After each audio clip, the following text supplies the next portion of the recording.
Bahkan, kalau kamu membaca perjanjian lama di Alkitab baru-baru ini, atau kamu mungkin bukan orang yang terlalu religius, kemungkinan besar kamu masih pernah mendengar kisah Bahtera Nuh. Inilah kisahnya sebelum hal-hal menjadi anomali. Tuhan menampakkan diri kepada seorang pria bernama Nuh, memperingatkan dia bahwa dia berencana untuk membanjiri bumi. Bencana ini akan melanda seluruh bumi dan memberikan kesempatan kepada dunia untuk memulai yang baru, dicuci bersih untuk awal yang baru. Tuhan memberitahu Nuh hal ini karena dia telah menunjuknya untuk melakukan tugas menjelang banjir yang akan datang. Tugas ini adalah mengumpulkan 2 jantan dan betina dari setiap jenis hewan dan memastikan bahwa makhluk-makhluk itu selamat dari banjir yang akan datang. Jadi, Nuh dan keluarganya melakukan ini. Mereka mengumpulkan 2 dari setiap hewan dari setiap spesies dan 2 demi 2 itu digiring ke sebuah perahu kayu besar, Bahtera Nuh. Nah, memang nampaknya sangat tidak mungkin bahwa satu orang dan keluarganya dapat mengumpulkan setidaknya 2 dari setiap hewan di seluruh dunia. Dan ya, saat ini tidak ada bukti ilmiah bahwa banjir global simultan bisa terjadi atau bahwa kapal yang dijelaskan dalam Alkitab benar-benar pernah ada. Dan terakhir, kami tahu apa yang kamu mungkin sudah pikirkan. Apakah kami akan mengungkapkan Bahtera asli di video SCP ini yang digunakan Nuh untuk bertahan dari banjir? Atau apakah dia mungkin dikaruniai benda aneh yang memungkinkannya memuat semua hewan di dalamnya? Semua tebakan itu bagus, tapi bukan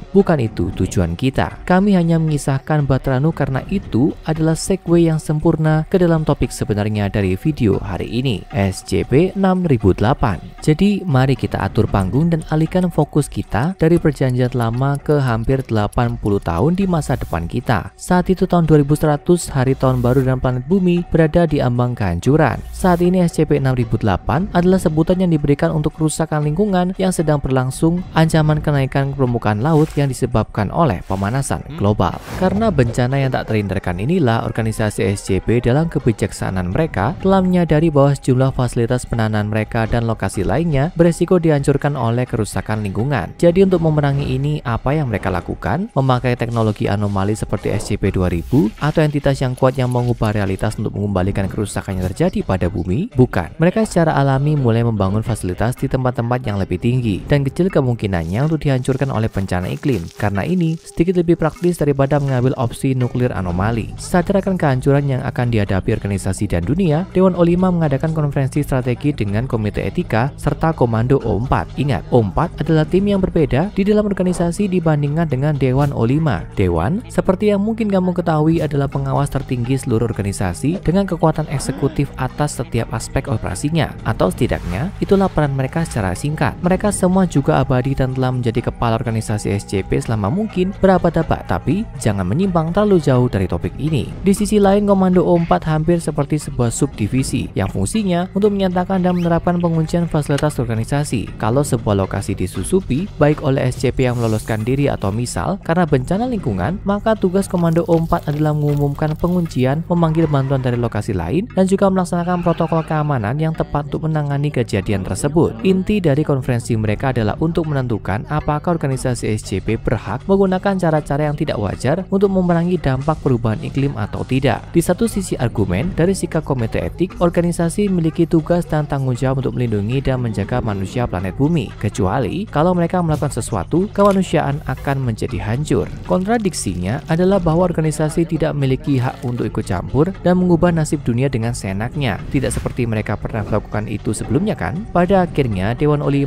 memiliki keputusan akhir dan memilih untuk tidak menggunakan sumber daya anomali mereka untuk mencegah bencana. Menurut mereka, umat manusia telah menyebabkan ini sendiri dan organisasi SCP tidak berhak ikut campur. Sebaliknya, mereka berfokus untuk melindungi organisasi itu sendiri. Operasi relokasi mereka dimulai pada paruh kedua tahun 2100 dengan semua fasilitas organisasi di timur laut Amerika Serikat ditempatkan dalam keadaan siaga tinggi yang hampir permanen. 24 kelolosan anomali terjadi dan total 16 gugus tugas taktis dikerahkan untuk menahan kembali SCP ini atau mematikannya. Sementara itu, dengan ancaman dari lingkungan yang semakin dekat, Komite Etik organisasi masih mendorong sesuatu yang mesti dilakukan untuk membantu warga sipil yang akan menjadi korban bencana. Mereka menyusun rencana dalam proposal untuk membantu sekitar 11 miliar pengungsi, tapi ini sekali lagi ditolak oleh Komando Pengawas. Sebaliknya, rencana mereka bergantung pada aktivasi SCP-2000, fasilitas organisasi bawah tanah yang dirancang untuk digunakan untuk merekonstruksi peradaban manusia setelah skenario akhir dunia tingkat XK. Dengan kata lain, ini adalah pabrik manusia yang mampu menciptakan kembali seluruh spesies kita kalau terjadi terjadi kepunahan global total. Hal ini menarik perhatian Miss DC Alpine, Wakil Sekretaris Koalisi Gaib Global. Niatnya adalah untuk bertindak atas nama KGG untuk campur tangan dalam rencana organisasi untuk bencana lingkungan yang mendekat. Namun beberapa anggota Dewan O5 tampaknya tidak terlalu terbuka untuk berbagi strategi mereka, mengklaim bahwa organisasi tidak melakukan apapun untuk mencegah kiamat ekologis yang akan datang, juga tidak memiliki kontingensi. Namun salah satu anggota Dewan O5-12 atau dikenal sebagai Nakeda mendekati Miss Alpine tak lama setelah pertemuan ini. Menurutnya ada sejumlah dewan yang sependapat dengan Alpine bahwa sumber daya organisasi dapat digunakan untuk melestarikan kehidupan manusia, bahkan kalau itu tidak dapat dilihat sebagai pencegahan akhir dunia. Nakeda mengambil kesempatan untuk memperkenalkan Alpine pada sesuatu yang hanya dikenal sebagai inisiatif Genesis. Selama tahun berikutnya, tentara bayaran yang bekerja untuk KGG berusaha mencuri sejumlah anomali dari organisasi SCP. Dengan terpaksa, Dewan 5 memerintahkan pemusnahan 98% dari entitas dan objek yang mereka miliki, dan sebagai pembalasan, GTT Alpha 1 tangan kanan merah dikirim untuk memburu para pemimpin KGG. Di antara SCP yang dihancurkan oleh tentara bayaran KGG adalah SCP-2000 yang bukan merupakan rencana darurat rahasia organisasi, tapi cadangan kalau inisiatif Genesis Nakeda gagal, atau seperti yang dia jelaskan, tombol restart untuk seluruh planet. Alpine telah memerintahkan penghancuran SCP-2000, berharap itu akan membuat inisiatif Genesis dimulai, memaksa Dewan O5 untuk mengizinkan rencana ini untuk maju. Itu adalah tragedi kesalahan. Fine percaya bahwa SCP-2000 hanyalah sistem restart untuk Dewan O5, bukan untuk semua umat manusia. Nakeda tidak yakin, mengklaim bahwa satu-satunya harapan umat manusia adalah sesuatu yang dia sebut sebagai Nuh. Dan untuk Alpine, dia hilang selama evakuasi di kota New York, tidak pernah muncul di lokasi pengungsian manapun atau terlihat dengan pengenalan wajah. Siapa atau apa Nuh yang sangat dipercaya Nakeda? Nah, daripada senama dengan Alkitab, Nuh ini bukanlah manusia, tapi kecerdasan buatan, AIC atau wajib militer cerdas buatan. Bagi mereka yang belum tahu, itu adalah bentuk lanjutan dari kecerdasan buatan yang dikembangkan dan digunakan organisasi untuk menjalankan sistemnya. Jadi, apa tujuan dari AIC Nuh? Untuk melindungi organisme hidup terakhir di planet bumi dan menyelesaikan tahap akhir dari inisiatif Genesis. Dengan penghancuran SCP-2000, sampel fisik yang tak terhitung jumlahnya dari sejarah genetik dunia telah hilang. DNA yang diambil dari setiap spesies makhluk dan tumbuhan di bumi telah disimpan di fasilitas SCP-2000 dan semuanya sekarang dihancurkan. Namun masih ada database digital yang berisi informasi tentang semua cetak biru genetik itu.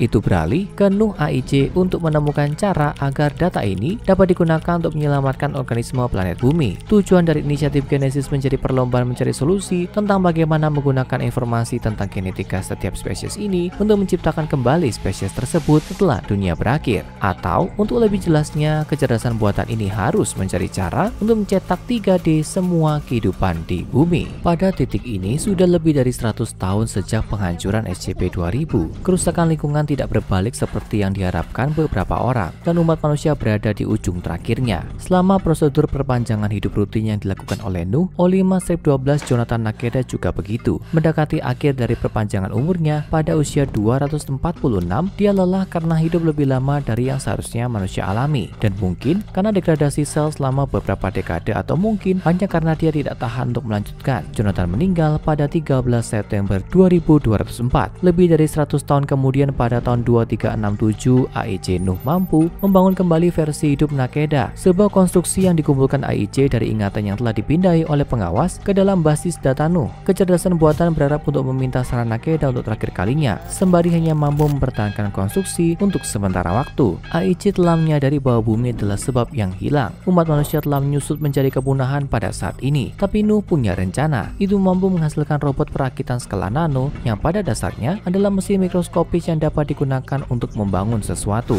Nuh telah mengaktifkan konstruksi kesadaran Jonathan untuk meminta izin untuk mengalihkan semua kekuatan pemrosesannya ke dalam konstruksi sesuatu yang berpotensi dapat memulihkan umat manusia serta semua kehidupan lain di bumi yang sekarang sudah mati. Butuh waktu yang sangat lama untuk menyelesaikannya, tapi mungkin tujuan inisiatif Genesis masih mendorong Nuh untuk mencari solusi bahkan setelah kepunahan. Ketika dimintai izin oleh AIC yang gigih untuk menjalankan rencananya, Jonathan menjawab dari kubur, "Kita semua mati sobat, kerjakan apa yang menurutmu terbaik." Jadi semua ini membawa kita kembali ke pertanyaan terbesar yang belum terjawab. Apa itu SCP-6008? Apa hubungan cerita yang panjang dan rumit ini dengan kisah Bahtera Nuh? Nah, coba renungkan sejenak. Kedua cerita tersebut menampilkan bencana alam yang mengancam seluruh dunia, setiap pria, wanita, dan anak-anak. Dan Bahtera Nuh dimaksudkan untuk melestarikan kehidupan setelah banjir, dan itulah tujuan sebenarnya dari SCP-6008. Ini adalah database yang yang berisi sejarah seluruh spesies kita, bukan hanya sejarah tapi juga masa depan. Faktanya SCP-6008 memiliki catatan digital dari warisan genetik semua kehidupan di bumi, setiap hewan, tumbuhan, dan manusia. Itu ditahan di dalam kapal penahanan yang dinamai Batrano karena dibangun oleh AIC untuk melakukan perjalanan melalui ruang angkasa menuju tempat yang aman. Dan apa sebenarnya tempat berlindung yang aman ini? Sebuah sistem planet yang dikenal sebagai TOI 178b atau dijuluki Harapan Jonathan. Diambil dari nama Jonathan Nakeda, anggota Dewan Olima yang berharap umat manusia bisa diselamatkan. Perjalanan dari bumi ke Harapan Jonathan jaraknya lebih dari 200 tahun cahaya, tapi mungkin keselamatan akan menunggu ketika Bahtera akhirnya tiba, seperti dalam cerita Alkitab. Di bawah pengawasan Nu AIC, SCP-6008 diatur untuk mencapai tujuannya dalam 1000 tahun.